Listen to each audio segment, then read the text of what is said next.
Hello and welcome to the IHME Post-Bachelor Fellowship online information session. I'm Sarah Dillard and I use she, her pronouns, and I manage the PBF program at IHME.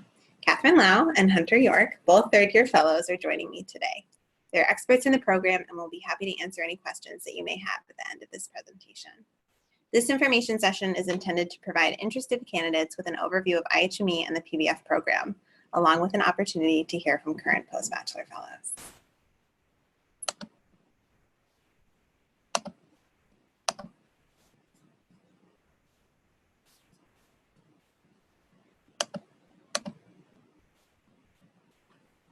Okay, let's get started. The Institute for Health Metrics and Evaluation is an independent research center with the aim to provide policymakers, donors, and researchers with the highest quality quantitative evidence base so that they can make decisions that lead to better health worldwide.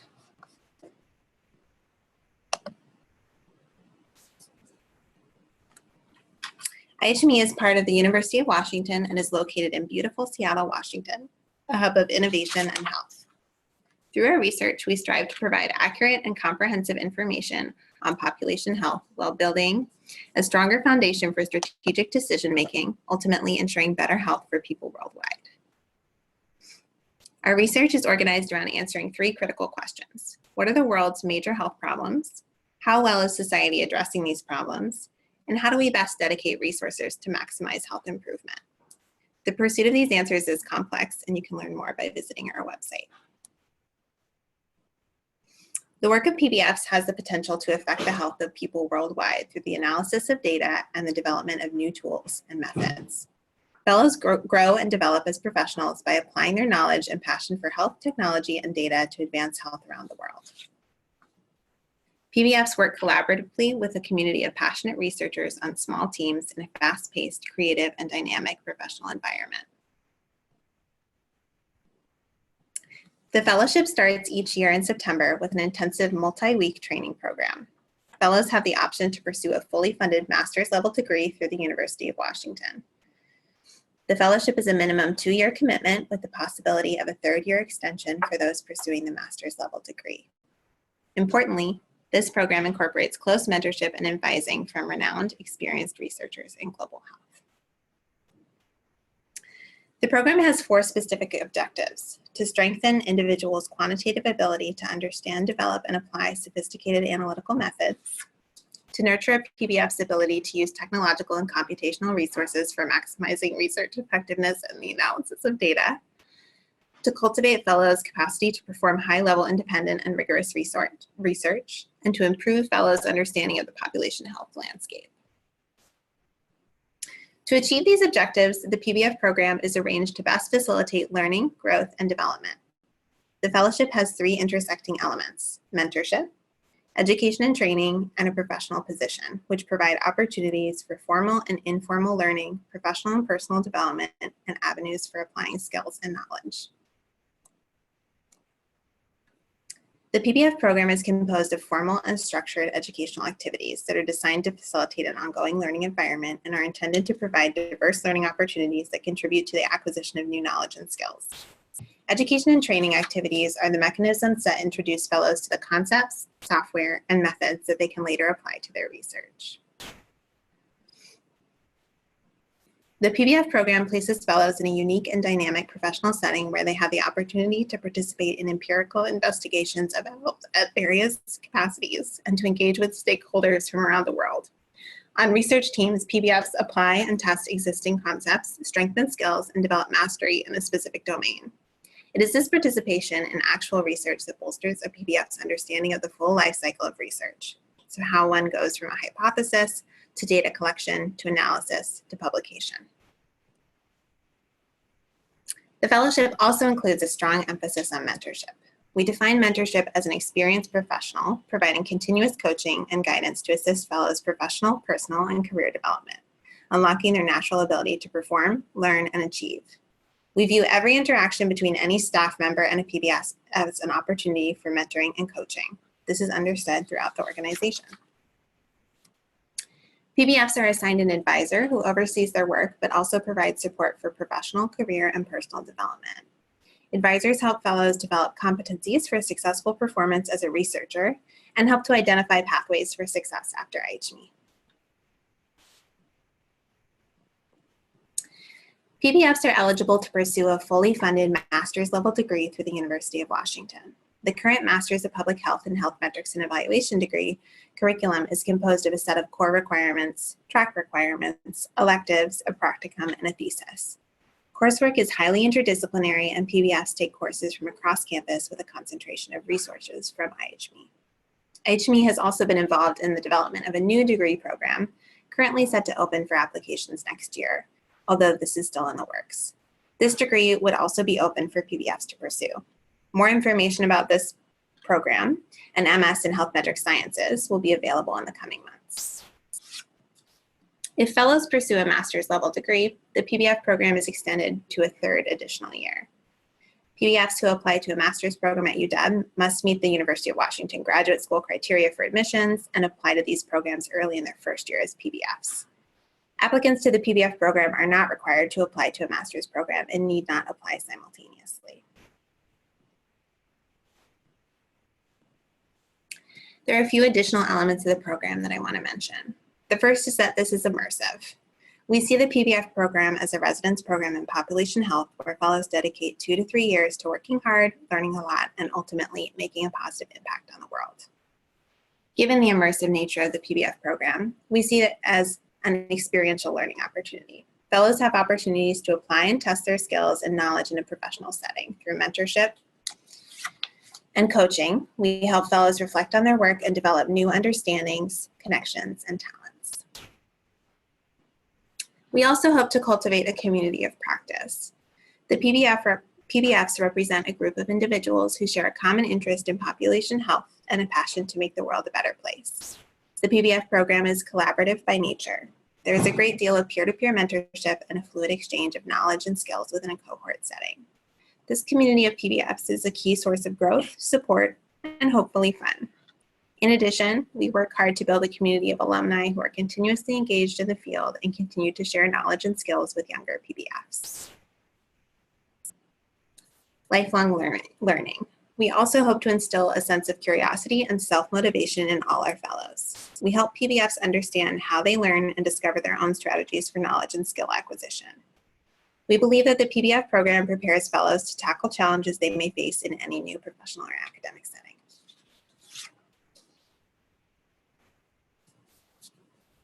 Through progressive on-the-job training, academic research, education and training activities, coursework, field experience, and mentoring from a renowned group of professors and researchers, individuals can benefit from the PBF program at IHME in the following ways. Becoming an expert. Fellows develop expertise in a particular subject, area, or technology. Becoming a researcher. Fellows acquire the skills to conduct high-level, independent, and rigorous research, define strategies for investigating a research question, and use their creativity to develop innovative solutions to complex problems. Becoming an analyst. Fellows gain a host of quantitative and methodological skills that can be applied to manipulate and manage data. Becoming a programmer. Fellows bolster their technical competencies to program and code in multiple statistical software programs. And becoming a professional. Fellows strengthen their professional experience and profile through skill building, publication, dynamic work experience, coursework, and an academic degree. Although PBFs may be new to the field of population health, they make significant contributions to both IHME and improving health overall. They're given the opportunity to work on and contribute to some of the most innovative and cutting-edge projects in the field. For instance, PBFs contribute to producing results and estimates, which are used in our data visualization tools. These tools, which you can see on the PowerPoint, are used by researchers, experts, policymakers, and other decision makers to better understand trends, patterns, and outcomes in health. Our data visualization tools were actually created by a PBF seeking to make their work more efficient. Now we have a whole team dedicated to building the visualization tools and a global audience who utilizes them. Another example is the Global Burden of Disease Study, which provides a tool for quantifying health loss from hundreds of diseases, injuries, and risk factors so that health systems can be improved and disparities can be eliminated. In Scientific American, Bill Gates discussed how he used the GBD in his work through the Bill and Melinda Gates Foundation. He said, So I've been taking GBD charts with me when I've met with people in Cambodia or Indonesia, or even at the French Aid Agency about trends in Francophone Africa. They can reveal when we haven't set the right priorities, so it's a very important tool for me. Before I go into strategy meetings, I sometimes look at the GBD to remind myself of the numbers. A number of PBFs work on this project, analyzing data and producing estimates. There are 4 categories of work that PBFs usually go on to after IHB. Medical school, another higher degree program, working domestically in health or data science, or working abroad in health or data science.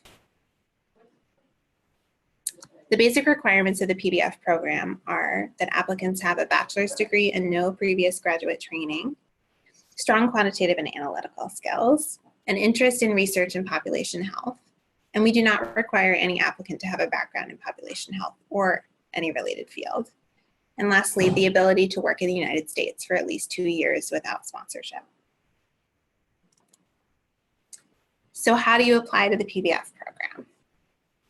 We require the following materials: a resume, a goal statement on how your skills, experience, and long-term career goals contribute to your candidacy, a personal statement in response to one of 3 prompts provided in the application, a letter of recommendation.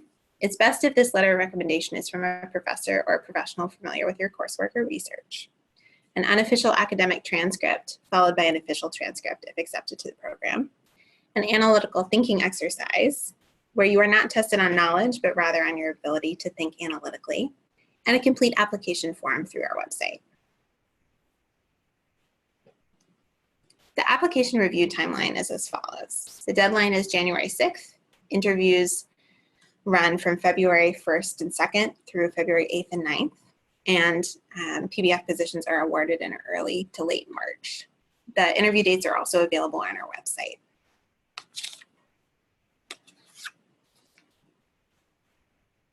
Thank you. This concludes the presentation portion of the information session. Thank you for attending. I would now like to open the session for your questions. Catherine, Hunter, and I are here to answer any questions you may have. Please use the chat tool in Zoom to ask questions. And in case you joined late, my name is Sarah Dillard and I manage the PBF program at IHME. So I'm going to kick things off by asking a question of both Hunter and Catherine. So Hunter, I'll start with you. What impact do you feel your work has had towards improving health? It's a great question. I feel like with the GBD, which is the project that I work on, it has many far-reaching impacts that often take place outside of Seattle. And so they're a bit hard to see, but a moment that stands out to me was this summer when I was doing my in-country experience in Addis Ababa in Ethiopia. We led a few training workshops and did some basic coding introduction courses to their team at the National Data Management Center and the Institute for Public Health there.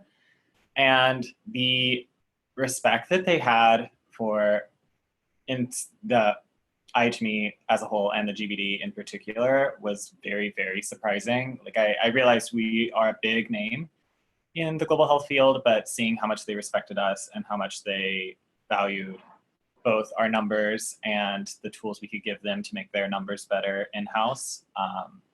It was just very surprising and very, very validating for all the work I've done.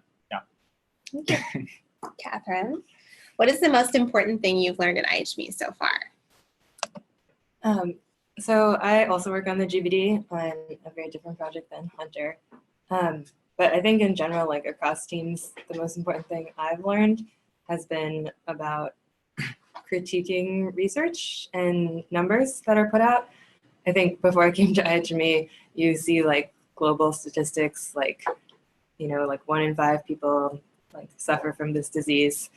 And it's easy to just think of those as facts, or that they just come from giant data systems, and we just know those things. But working at IHME really shows you how much goes on behind the scenes, and both how many assumptions have to be made, how many decisions there are by the people who are producing those numbers. And you really by being someone who produces those numbers, get to really appreciate what the strengths and weaknesses of statistics like that are. And so I think that's like really helpful both for just consuming like news and statistics that you see in the world, and also formally critiquing research and trying to do stronger research. Thank you. Does anyone on the live stream have questions?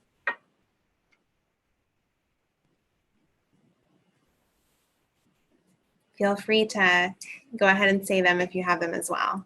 Otherwise, I have a couple more questions for both of you.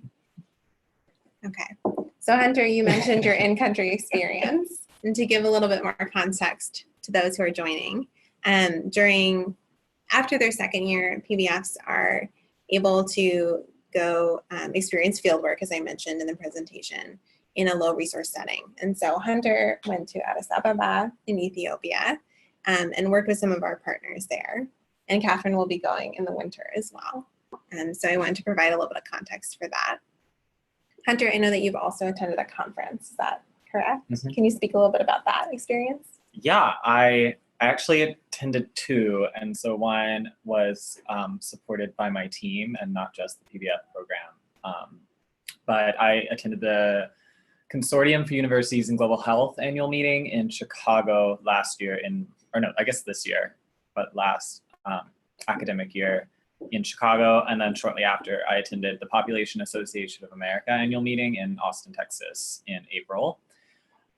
They're both super rewarding. They're very different conferences. CUGH is very much targeted towards career global health workers, people who might work at the Gates Foundation, other aid agencies, people I think who are very intertwined with government and policy.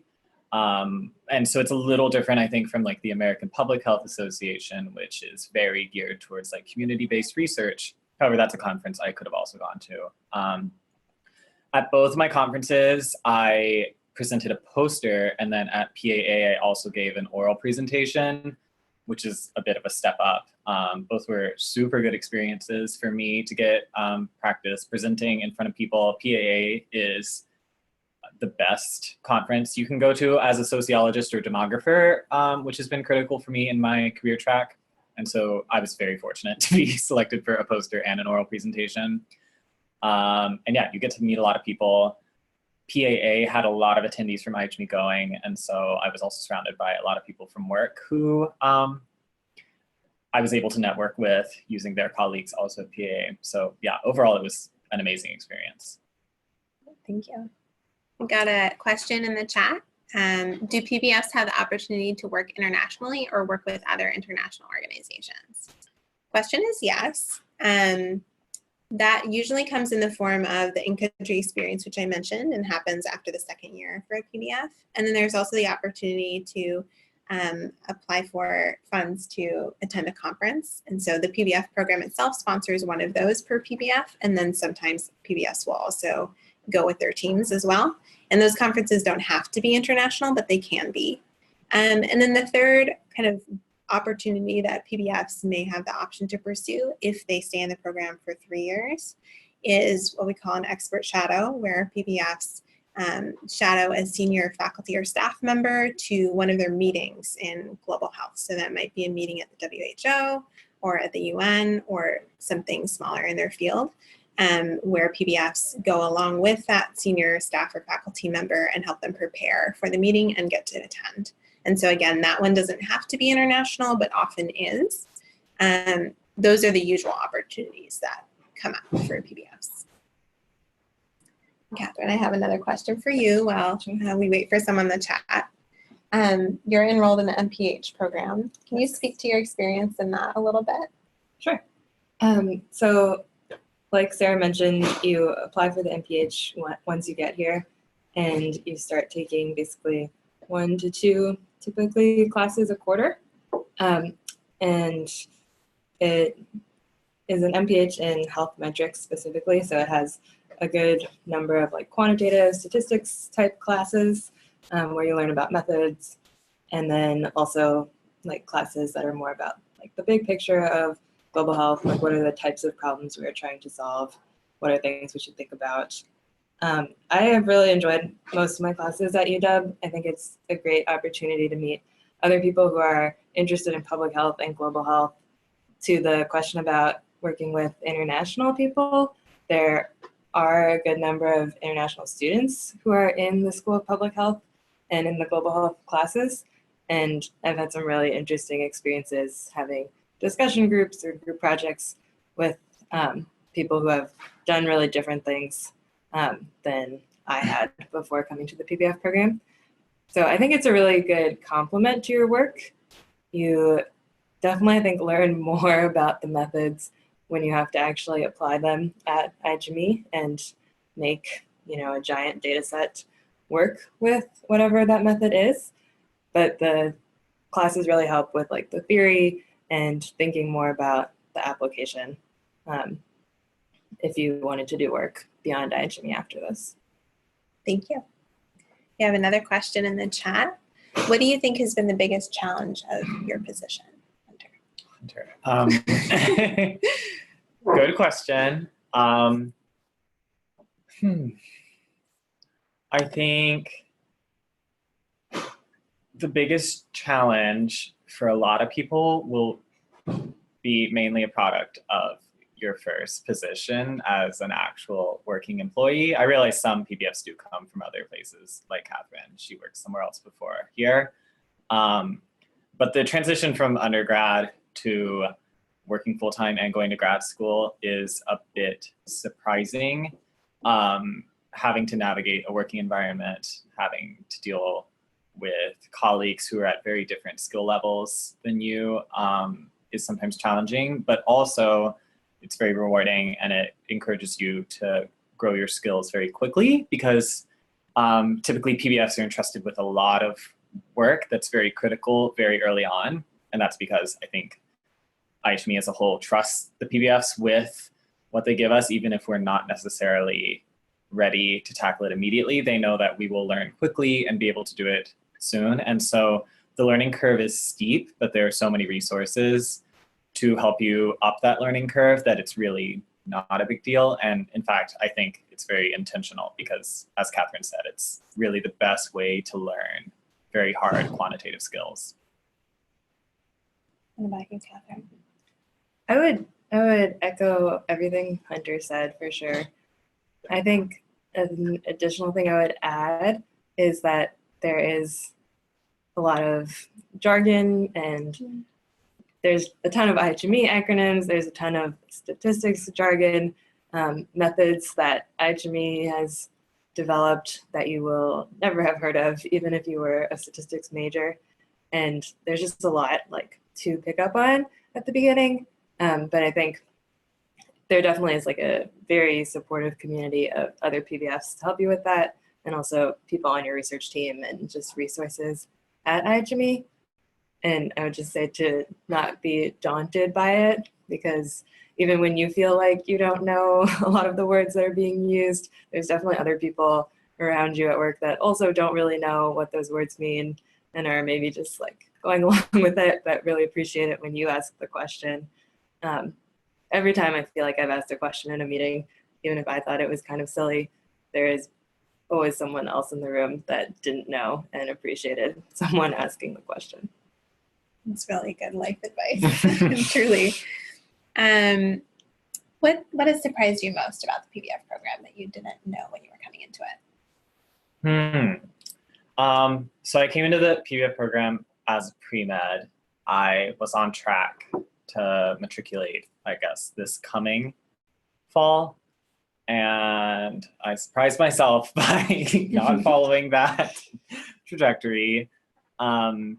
I think the PBF program is a really great way to figure out what you really want to do. And it gives you the skills to segue into a lot of different career opportunities. One of those is medicine. And I still feel very prepared to have gone to med school, but ultimately I decided not to. And I'm currently applying for PhDs in sociology. And so what surprised me most was not really even the fact that I decided not to go into pre-medicine, but the fact that everything I learned that I thought would help me go into medicine is also equally helping me go into a different field. And yeah, that is my answer. Yeah. What about you? I would say, I think something that was surprising was, like Hunter mentioned, being given really big, important projects very early on. And I think even as the program continues, you get a lot of trust with your work. There's not a lot of anyone like looking over your shoulder, checking that you're doing things correctly, which at times is like pretty scary, but is also like very motivating and like a really incredible opportunity to work on stuff that gets used and that like other people rely on and just like really like is important. Like you don't spend any time kind of doing work that's like not going to be used or is like a like training project or like a side thing. You like start pretty much like out of the gate working on the real work that IHME does. Great. If there are any more questions, feel free to add them. Oh, I just got one. Okay. Does IHME have its own platform or visualization tools that teams use, or are there standardized tools used for data analysis? Let's start with that part of the question. My understanding is that we have our own tools. They may be built on, Catherine, I'm going to let you Sure. go this. Yeah. I would say it's a combination of both. We definitely have like an extensive set of like IHME maintained and built visualization tools. The website Sarah showed, GBD Compare, which is a public website that any of you can look at, is like all maintained by IHME and is our own visualization tools. We also have a bunch of like internal tools that are like all along the spectrum from like really like well developed and maintained like by a central team to like things that, you know, maybe just one person like made this type of chart and then it was useful. So now it's been shared to other people. And there are like best practice things that a lot of people will use to visualize their results that aren't formal tools, but there's really everything along that spectrum. Do PBFs typically work on one project for the 2 to 3 years or different projects? I wouldn't say that there's a typical trajectory. We have PBFs who do both. So I believe both of you have been on the same teams for all 3 years, right? So that's fairly common. It's also fairly common to switch halfway through or at some point. And I'll let both of you speak to how you feel about being on a team for the full 3 years. But I do hear from folks who switch. They're usually in conversation with myself and my team about that beforehand, or they need to be. And so they are often wanting to make that switch if their interests are they've moved or they want to develop a specific set of skills. Or they just want to try something new out. So those changes usually happen with a lot of conversation along the way. And we try to make those happen to support the goals of PBFs. But what do you think about having been on a team for 3 years now? Sure. So yes, I've been on the same team, the maternal, neonatal, and child health team within the GBD for 3 years that I've been here. Both Hunter and I are in our 3rd year now. I have worked on different projects though within the team. So my first year I worked on hepatitis, and then after that year I switched to neonatal disorders, which is what I work on now.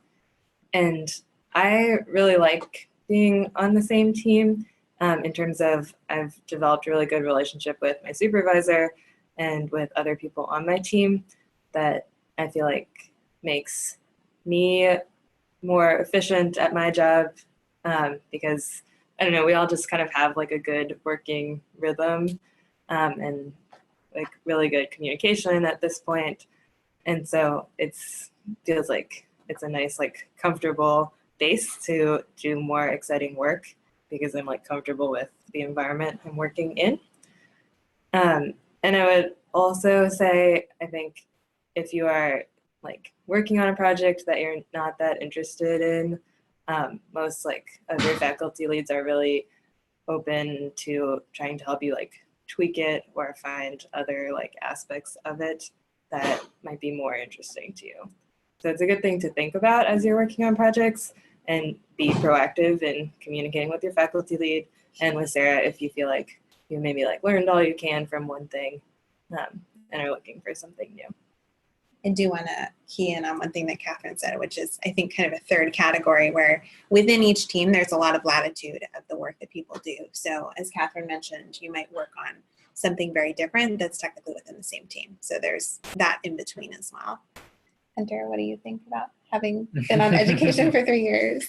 Yeah, basically all the same things Catherine said. I work mainly on education, which goes into a lot of parts of IHME, including the GBD, but also including many other teams. And so I've seen my work change a lot over the course of my 3 years, and I've done a lot of development of our team's internal stuff. And so I've never felt like I've been doing the same thing, even though I've been on the same team the whole time, because literally every month I feel like I'm working on a new project.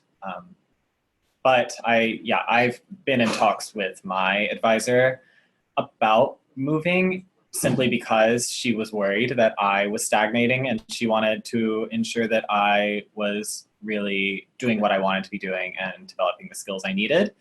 And we ultimately decided that I should stay on the same team to do that. So there have been opportunities, but I really also like my team. Yeah. Okay, we got another question, and I'll take this one. So how are PBFs initially placed on teams, and what determines the first project that they work on? So during their first 3 to 4 weeks of PBF's time at IHME, we have an intensive training program, which we often call boot camp. The first portion is a UW course that's kind of an overview of population health and health metrics in a very condensed form. And that's followed by an applied technical training for the latter portion. And during that entire experience, my team is getting to know all of our PBFs a little bit better and thinking about the spots that we have available at IHME and the skills that we know PBFs have, the skills that we know they want to develop, and then also who they might work well with. Because as I've mentioned, mentorship is such a key part of the program that we really do want to ensure that those supervisor-advisor relationships are very strong. So we take all of those factors into account, and then we also have an opportunity at the end of boot camp for PBFs to complete a survey where it takes about an hour. It's pretty detailed, and they basically give feedback on all that they've learned throughout boot camp and which sessions they really liked, what they didn't like, what they would like to learn more about, things like that. And that also provides us with a data point to make those decisions about where PBFs will be assigned. As we've said, throughout the course of the program, there are opportunities to rethink some of those assignments, maybe to move around depending on what's available at the time and many other factors. But those initial decisions are made by me and my team. And the projects kind of come with that. So we would have a certain number of spots available in the Institute that we need to fill with PBFs. And each of those supervisors would have projects in mind on those teams. I hope that answers the question. Okay.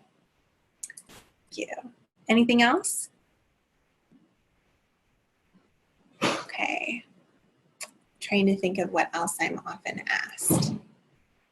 I can speak a little bit about 2 big changes that will be happening next year. So one of them is that we'll actually be moving our offices. So right now, we're in downtown Seattle, kind of disconnected from the main campus of the University of Washington. And likely in July, sometime in the summer, we'll be making the move to campus, to a brand new building. It's going to be gorgeous. It's very exciting. And it will also allow us to share space with some of our colleagues at UW, including the Biostats Department, the Department of Global Health. I believe epidemiology will be in that building as well, but other people who are working on population health initiatives. And I'm really excited about that opportunity, firstly, because it will make it a lot easier for PBFs to get to and from class, and it will allow us to be more engaged in the campus community, but also because I think there will be a lot of opportunity to work with the other folks that we're sharing space with. So that's something that I'm really excited for future PBFs to experience. I think it'll be a really, really positive change. And then the second part that I wanted to mention, I kind of skimmed over during the presentation, is that we are developing a new degree program that I think will be really positive as well. that program is being developed with the feedback of PBFs who felt that in some ways the MPH program could more closely align to what they were doing in their work and where they wanted to end up after the program. And so both will likely be offered for the next cohort if everything goes according to plan, but we're also developing that program. I see that somebody is called in over the phone. So if you don't have access to the chat, feel free to just speak as well. That works perfectly too. All right. If there's no more questions, I might end the call a little bit early. Thank you so much for attending. And please be in touch with me if you have any more questions. The application is live. It's on our website, so I encourage you to apply.